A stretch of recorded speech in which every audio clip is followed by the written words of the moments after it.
Good evening, everyone.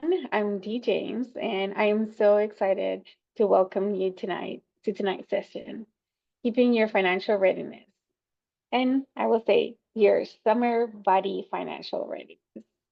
Today is June 26th, and whether you're joining us from home, work, or somewhere in between, thank you for taking the time to invest in your financial well being.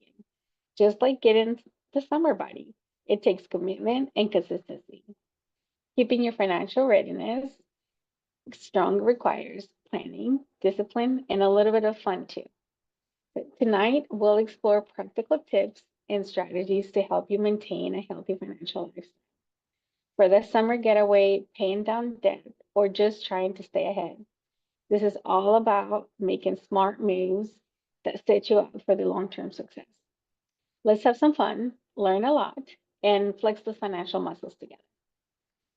The views and opinions expressed in this training are those of the presenters and participants and do not necessarily reflect the official policies or positions of El Puente Institute, ANSO, or any affiliated organizations.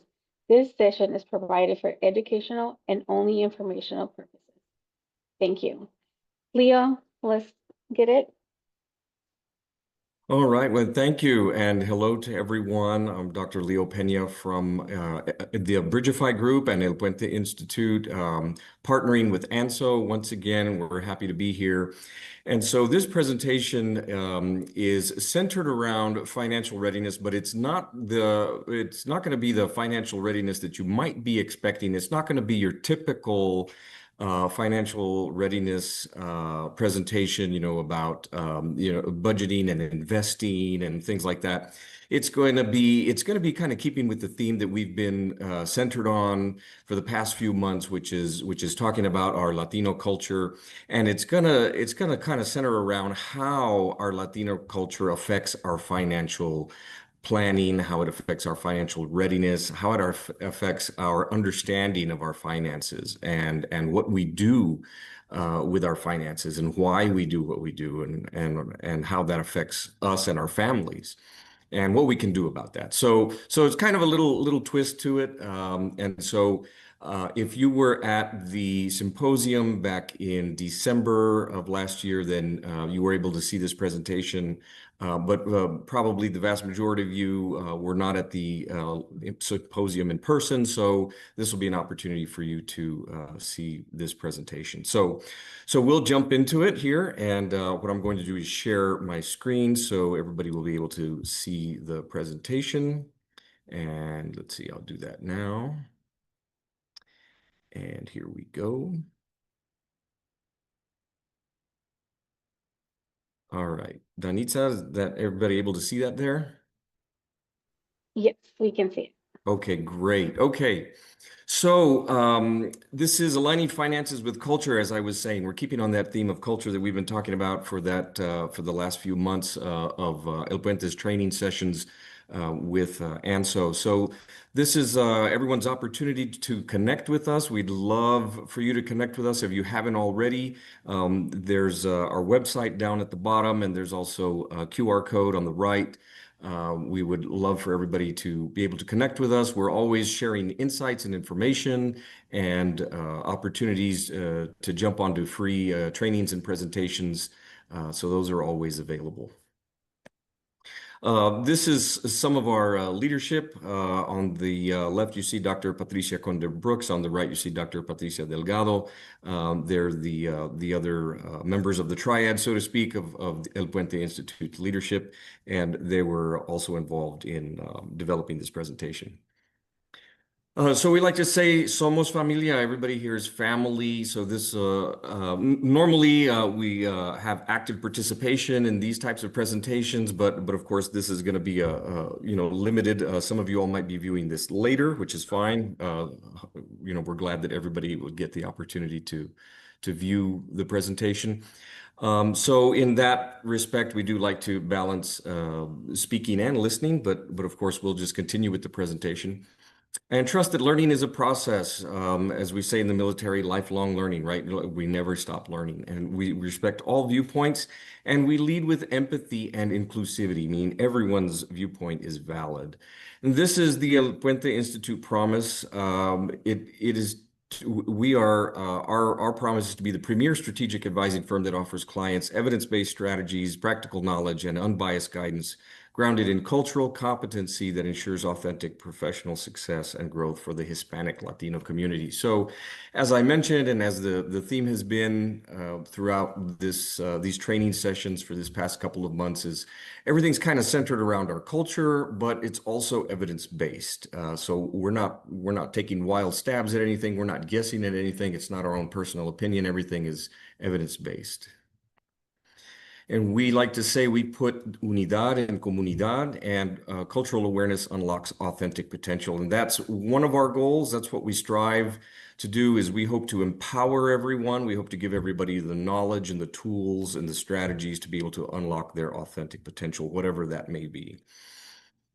Research drives quality. That's why we do what we do, and that's one of the ways we do it. In order to give everybody a quality product, we ground everything in evidence and research. And we like to say growth knows no fronteras, no boundaries.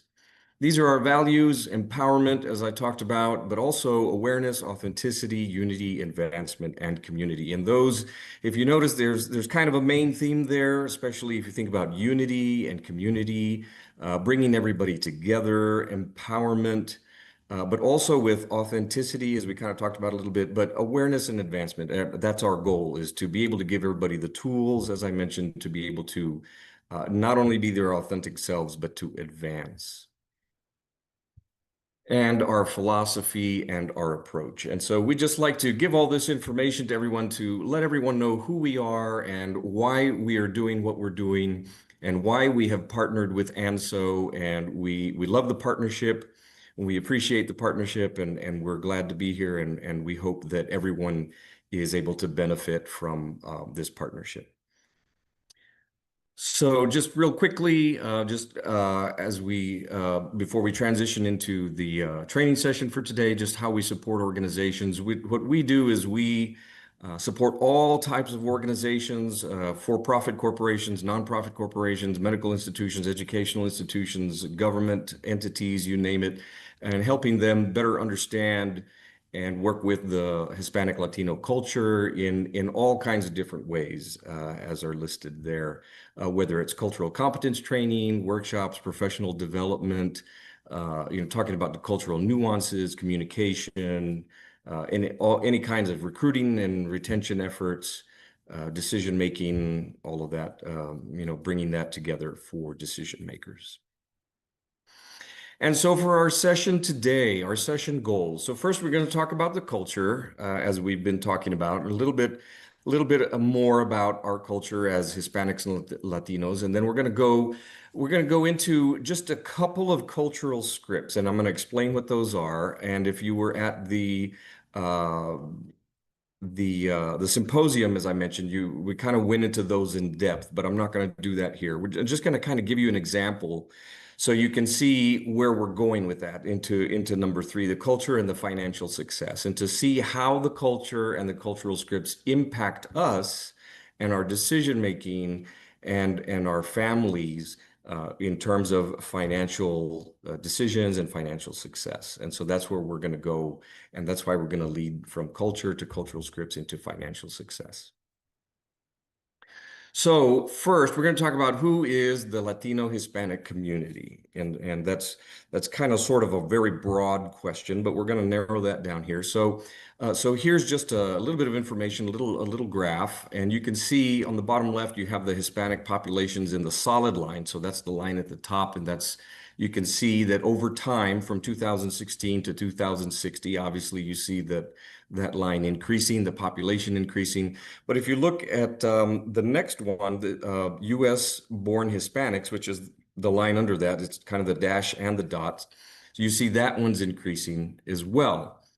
And so, and of course, the last line, which is just the dotted lines, foreign-born Hispanics. So that one is increasing, but not as much as the other two. So the Hispanic population in general, which is the solid line, of course, is increasing. That's going to be increasing. But you see the US-born Hispanics is increasing at about the same rate. So the face of America is changing. If you look at the US born Hispanics right there, you see that at 2030, basically from 2030 to 2060, it starts to spike. And 2030 is just around the corner. It's not very far away. So when we talk about our culture, US born Hispanics, uh, there's so many of us right now, but in the very near future, there's going to be so many more of us, and so that's going to influence not only the demographics but the face of America, the way America looks, the way the population looks. So as we move on from a global scale, in what place does the U.S. Latino population rank in global GDP? So normally in a normal setting, we would be able to have everybody take a guess and call for some answers. But if you were to just pull out the U.S. Latino population uh, and separate them amongst all global GDPs, where would they rank? And the answer is fifth. So you see it from top to bottom, the US, China, Japan, Germany, and then, as I mentioned, if you separate or pull out just the US Latino population, it would be fifth in the world. It would rank fifth in the world in terms of GDP. So again, not only is the face of America changing, not only is the look of America changing, but in terms of economic power, we're already at the top. We're already at number 5 in terms of size, right? In terms of largest, right? So again, going back to the question, who is the Latino population? Well, in terms of the economic power, we're ranked fifth in the world. So moving on, the U.S. Latino economy expected to surpass Japan's economy by last year, 2024, and Germany's by 2027. So again, that's not too far away, only about 2 years away. And then the US Latino GDP grew by 13% from 2021 to 2022. So in just 1 year, it grew by 13%. And of course, the population is continuing to increase, continuing to grow. So theoretically, that GDP will continue to increase year by year, year over year. So theoretically would go, each year would be larger than 13%. So again, some relatively large numbers. Okay, data and awareness creates